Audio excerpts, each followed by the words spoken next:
We will deal, in this lecture, with the process of casting bronze sculpture, an ancient and difficult art. Much of the information is drawn from the actual notes of Benvenuto Cellini, whose masterpiece Perseus, created in 1545, still stands in the Piazza of Florence. Initially the original statue was made in clay, somewhat roughly. When this model was finished, Cellini covered it with a layer of wax, molded very carefully, for from it the finished work would take its form. Over the wax was put a mold or matrix. The wax was covered by a paste made of pounded brick, ashes, and clay mixed with water until it was about the thickness of cream. This was pressed meticulously into all the curves and interstices of the wax. Actually, Cellini called this not a mold or matrix, but a clay tunic. When it had dried, to provide even greater protection for the work within, more clay was packed on the outside until the figure looked like a shapeless lump of rock. To hold all in place, the outer layer was securely bound with bands of iron. Vent pipes were put through the outer molds and the tunic, some to let out the wax when it melted, some to allow heat and steam to escape.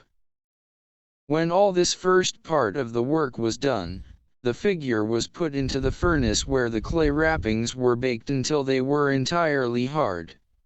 At the same time the wax melted away, leaving a hollow in its place. Into this space the melted bronze was to be poured. Since bronze is an alloy, a combination of copper and tin plus other metals, great attention had to be paid to the proportions. If these were not correct, the bronze would bake and curdle instead of liquefying with the heat. After about a week of waiting, the figure cooled.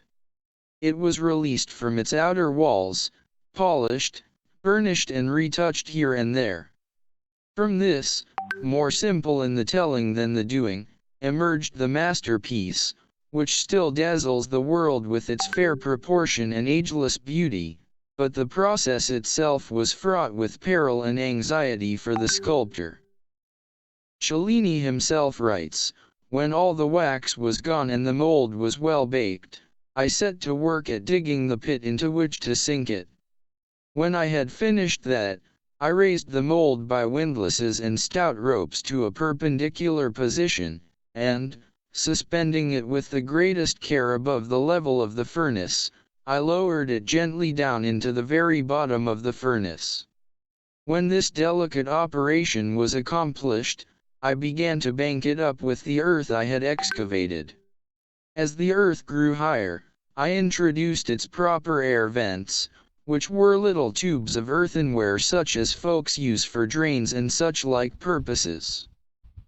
Feeling confident in my work I next turned to the furnace, which I had filled with numerous pigs of copper and other bronze stuff.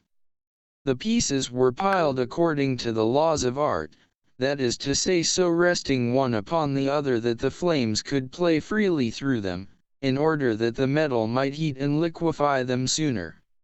When the fire was set, the furnace worked so well that I was obliged to rush from side to side to keep it going.